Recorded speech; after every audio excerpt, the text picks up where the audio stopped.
Hello and welcome to the Ghosts and Folklore podcast.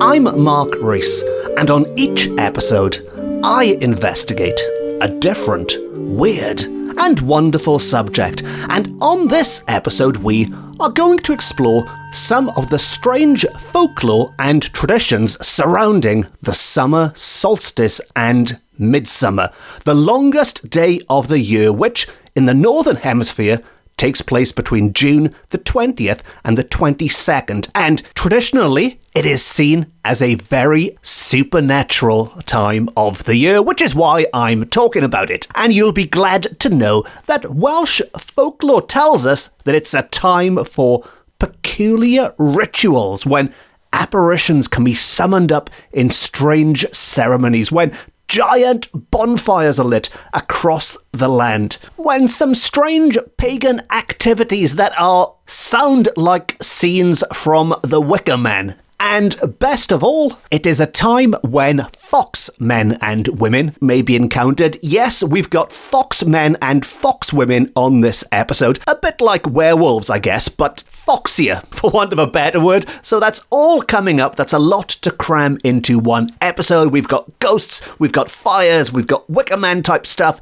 We've even got these werewolf foxy men and women. And so, to begin at the beginning, which in this case is about 4,000 years ago, so way back through the mists of time, to a period more than 2,000 years before the birth of Christ, when we are told that, to quote, the Druids of Britain taught the belief that the sun, moon, and stars had mysterious and mighty influences, and evidence of this influence can still be found in Britain today, we are told, because, to quote again, when Druidism merged into Christianity, it left many survivals in the form of May and Midsummer fire festivals and other periodic celebrations. So, much like many of the other celebrations that take place in the Western world, in the Christian world as it were, like certain elements of Christmas and Easter can, according to Welsh folklore at least, be traced back to the ancient Druids of Britain. And Ireland as well, I'm assuming, although Ireland isn't specifically mentioned in this text. But the ancient Druids in Britain and Ireland did seem to love their great big bonfires, their fire festivals, which were an important part, if not the central part, of these midsummer festivals. And here in Wales, Midsummer's Eve is known as Calan Haf, Canolhaf, which in the Welsh language quite literally means mid and summer. Canol is mid or centre, and Haf is summer. And I could make a joke here about the Welsh weather and it never being summertime in June, but I'll save my jokes about the weather until later. Back to the folklore, and we are told that fire was quite a prominent part of the celebration, as it was with many other celebrations throughout the year, which can be traced back to pre-Christian times and were absorbed into later traditions and continue to this day. So, as I've mentioned on previous episodes, they were a central feature of Beltane and the spring equinox, later in the year, Christmas and the winter solstice, and perhaps second only to Midsummer, we are told. So Midsummer is the big fire festival, and in second place in the top 10 of fire festivals is Norse Calan Haf, better known throughout the world as All Hallows Eve or Halloween. So this episode covers my two favourite times of the year. We've got Midsummer's Eve, we've got Halloween, and as I'm sure you've gathered by now, there is nothing that the ancient Britons liked more than an excuse to light a big, huge, roaring fire, the biggest of which took place in June. Now, as well as fire, trees played an important part in these celebrations, and not just for the obvious reasons, not just for burning, but trees and the oak in particular played an important role in the festivities and in what can be seen as a fertility ritual. It is where, under the branches of the oak on the summer solstice, youths and maidens would gather to dance underneath. And more than that, the oak was prophetic, we are told. And if anyone fancied doing a little divination to try and predict the future, we are told that, to quote again, the curling of its leaves betokened heat. And it could also heal sickness. And we are told that a piece of oak rubbed on the left hand in silence on Midsummer Day will heal all open sores. So the oak was very handy for predicting the temperature. You could check the leaves to see what was coming up, and for clearing up those sores, those ailments that just wouldn't go at any other time of year. And it wasn't only the oak that was sacred to the Druids of Britain at the time. And another particularly sacred element, we are told, that, as with the winter festivals, was the mistletoe, which you might think of as more of a Christmas time tradition. Nowadays, let's go off and kiss under the mistletoe. But in Druidical days, the cutting of it was attended by great ceremony during the summer solstice. And the reason for this is that the mistletoe represented balance. It represented the two halves of the year. And we are told that the blossoms of the mistletoe generally appear just before the summer solstice, and the berries within a few days of the winter solstice. Thus, they indicated the return of two of the usual seasons for holding bardic conventions. So it's the yin and the yang in the mistletoe, we are told. It's the blossom that heralded the arrival of summer, and then in the winter, when the sacred rites were finished, the berries were gathered and preserved for medicinal purposes. So all in all, the mistletoe is very important. It signals the start of summer. It signals the start of winter. It can also be used for medicinal purposes. So mistletoe is not just for Christmas. Now, I've mentioned how these Midsummer or Summer Solstice or Calan Haf fires are believed to have originated with the ancient Druids and were absorbed into later Christian festivals. And one Christian festival, or two Christian festivals in particular, were St. John's Eve and St. John's Day, during which some incredibly pagan activities, which again, I am assuming have their roots in fertility rites, would take place. And frankly, I mentioned the Wicker Man at the start. This does sound more like a scene from the Wicker Man, to me at least anyway, than anything pious that might have been concocted with which to praise a saint. But before we get to the activities themselves, first of all, you would have to build a special big St. John's fire. And to build this fire, you would need 3 or 9 different kinds of wood and the charred faggots carefully preserved from the previous midsummer, all of which would then be assembled into a fire on rising ground, so a hill or a mountain or something similar. And into this fire, various herbs were thrown, and girls with bunches of 3 or 9 different kinds of flowers, I'm assuming the number here would have corresponded with the 3 or 9 kinds of wood. But these girls with these different kinds of flowers would take the offered hands of boys who wore flowers in their buttonholes and hats and jump together over the midsummer fire. Wild merrymakings these were, make of that what you will. Wild merrymakings these were, and the young people threw the flowers from their posies, hats, hair, and buttonholes into the heart of the flame. And this connection with the flowers is then continued at home, where roses and wreaths of various flowers were hung over the doors and windows on St. John's Eve and Day. So there's a lot of flowers involved, just as there's a lot of fire involved. There's also a little bit of jumping through the fire whilst holding hands with a boy or a girl. And if you're wondering why all this seemingly fire fertility stuff is going on a Christian Saint Day, well, folklore tells us that people said that if man and beast leaped over St. John's fire, they would be free from fever and all illness for a year.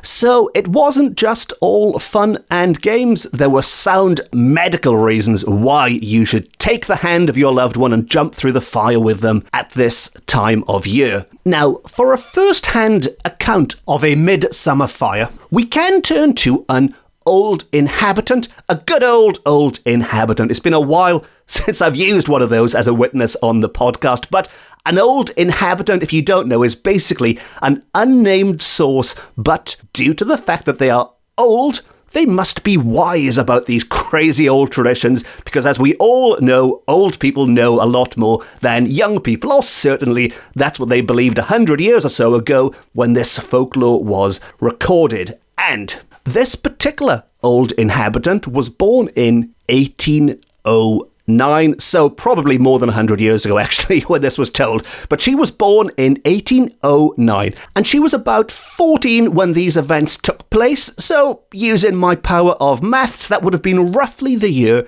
1823.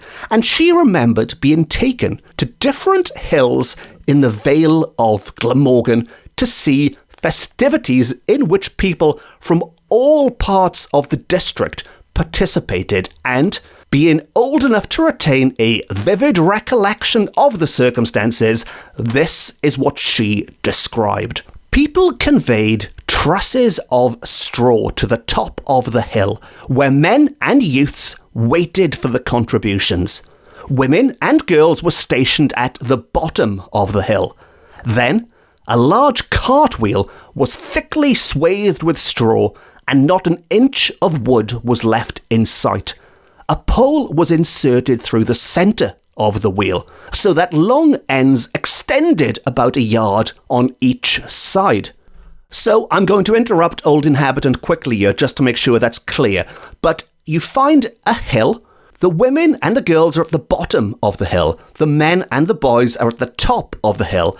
And at the top, they've got a giant cartwheel, which they cover completely with straw, and then they stick a pole through it. Now, to return to old inhabitant, if any straw remained, it was made up into torches at the top of tall sticks. So the kind of torch you might see people chasing Frankenstein's monster through the streets with a pitchfork, and maybe I've been watching too many horror films to think of that. But anyway, any straw left over, they make these torches at the top of tall sticks. And at a given signal, the wheel was lighted. All of that straw was set on fire and sent rolling downhill. So rolling downhill towards the women. If this fire wheel went out before it reached the bottom of the hill, a very poor harvest was promised, so you did not want that. But if it kept lighted all the way down and continued blazing for a long time, the harvest would be exceptionally abundant. Loud cheers and shouts accompanied the progress of the wheel.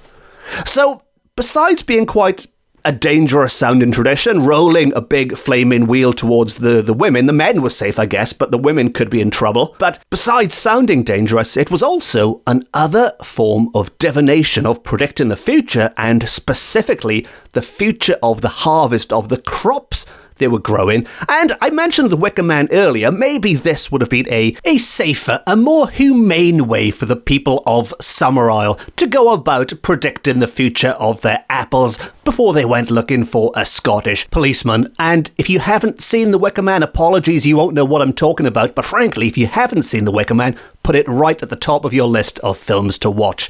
Anyway, talking about divination, and it wouldn't be a party in Wales without plenty of divination. Midsommar was a great time for it, much like Halloween, which I've spoken about a lot on the Halloween episodes. But Midsommar, like Halloween, Calan Haf, like Norse Calan Haf, was a time Welsh folklore tells us that young people, usually young women and those looking for love, could attempt to predict the future, and more specifically, usually, their future love life, their future husband-to-be. And they could do this on Midsommar, but if it backfired, it could get quite gruesome, even more terrifying than Halloween. And, to quote, courtesy of yet another good old inhabitant, if a girl wanted to see her future husband on Midsummer Eve, she laid supper on the table for 9 persons. She invited 7 guests, each one of whom sat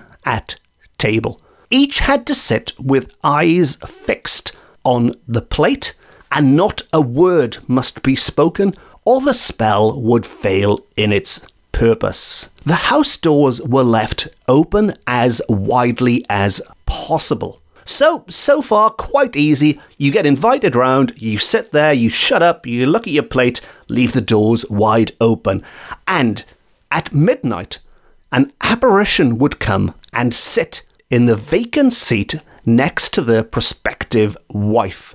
Or, and there's a big or here, or a funeral procession would be heard passing through the house, and the corpse would sit next to the girl who was to die before the end of the year. The 7 friends remained seated, and the girl who invited them always occupied the 8th chair. The 9th seat was left vacant for the apparition.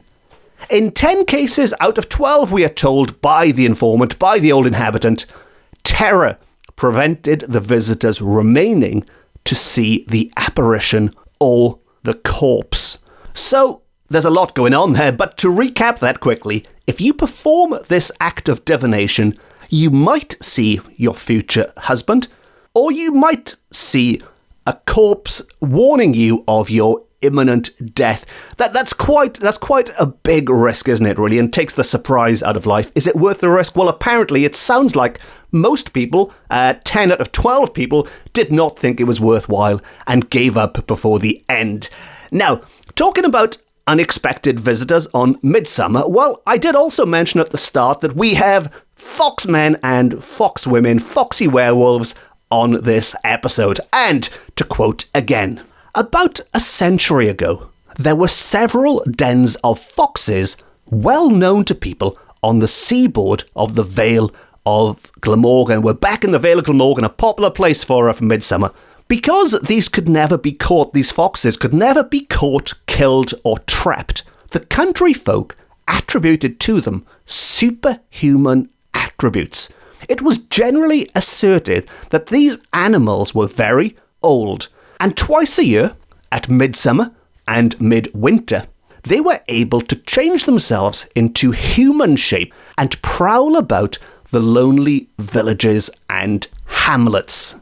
So these foxes, these old foxes, we are told, they were so cunning, they were so clever, people just couldn't believe they were plain old animals. They must have some superhuman abilities, and as such they deduced that these foxes would transform into humans twice a year and walk about the place amongst them. So if this was the case, how could they tell these people were fox people and not foxes? Or how could they tell they were foxes and not people, I guess? Well, to go back to our informant, and we are told that whenever a vagrant with sandy hair appeared, the housewife promptly gave him something good to eat and sent him away with a blessing.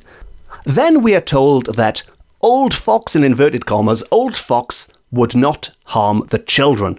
The foxmen and women were said to be quiet and playful if pleased and fed, but dangerous when angry and famished.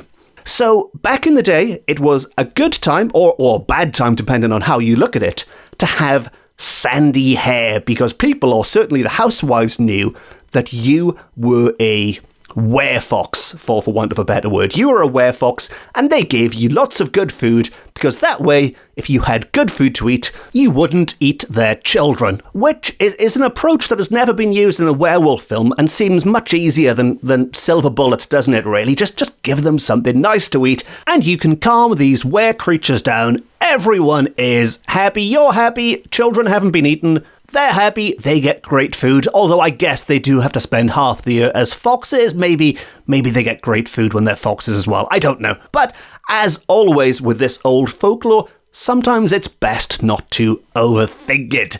Now, going back to the Druids, all the way back to the Druids, the ancient Druids, and as well as fire to remind us each year of their ancient rites, there is, of course, something much more physical we can turn to. These mysterious, towering memorials to a time gone by, and they are Druidical stones scattered about the land.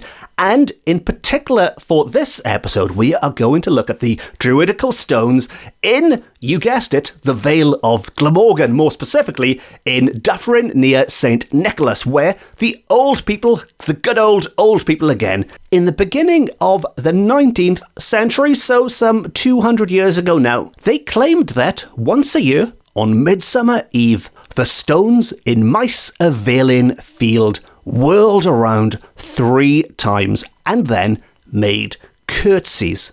And if anyone went to them on Halloween, so if you go back later in the year and whispered a wish in good faith, it would be obtained. And that's all well and good. You can see them dancing about and making curtsies in the summer.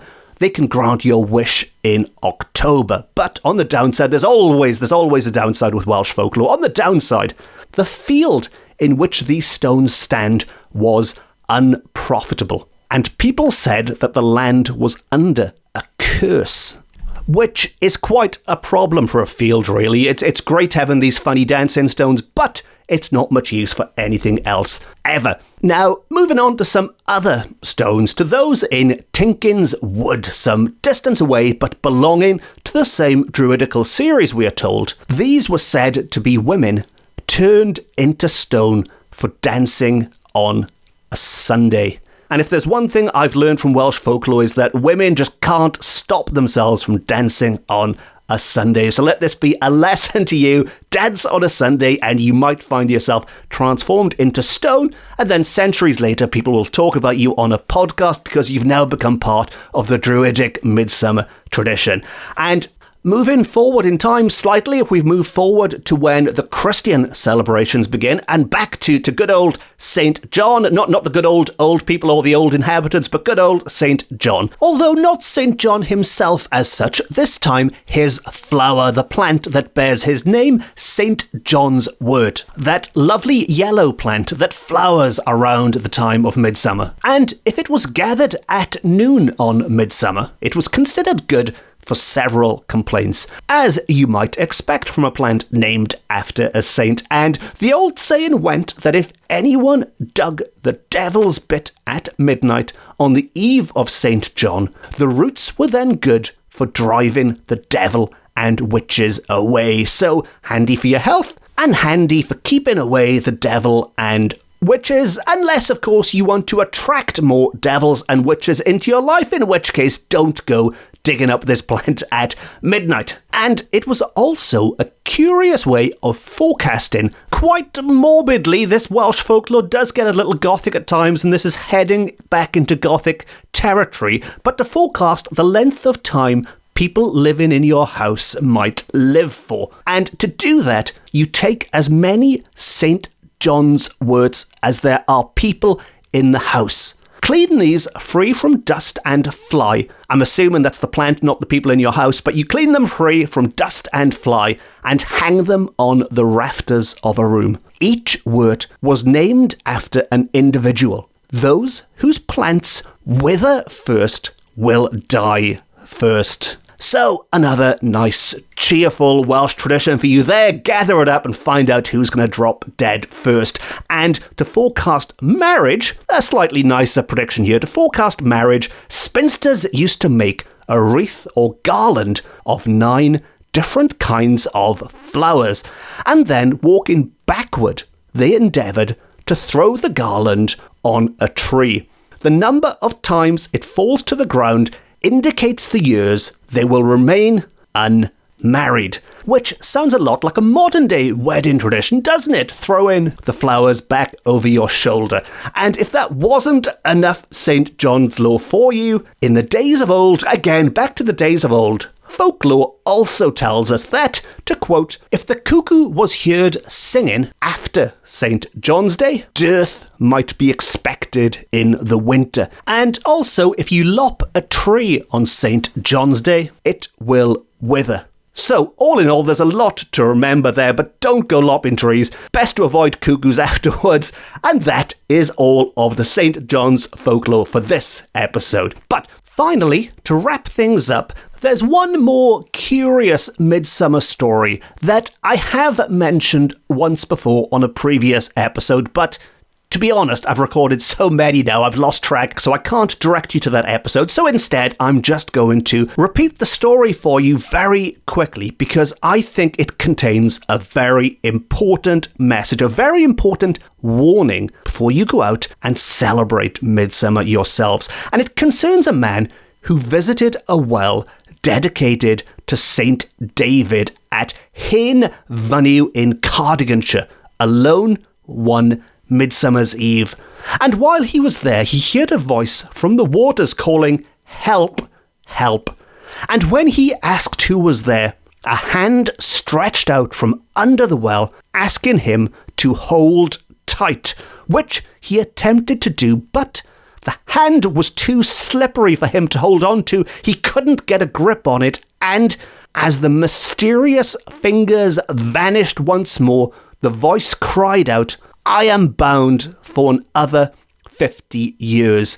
The implication being that every 50 years on Midsummer Eve, this lost soul, or whatever the heck it might be, has one chance to escape, and failed on this occasion because this man was totally unprepared for it. But if you happen to see a hand sticking out of a well on Midsummer Eve, be sure to hold on tight, and who knows what you might pull out.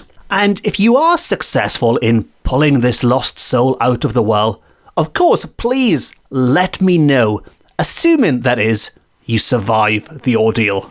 All of which brings me to the end of another episode of the Ghosts and Folklore podcast.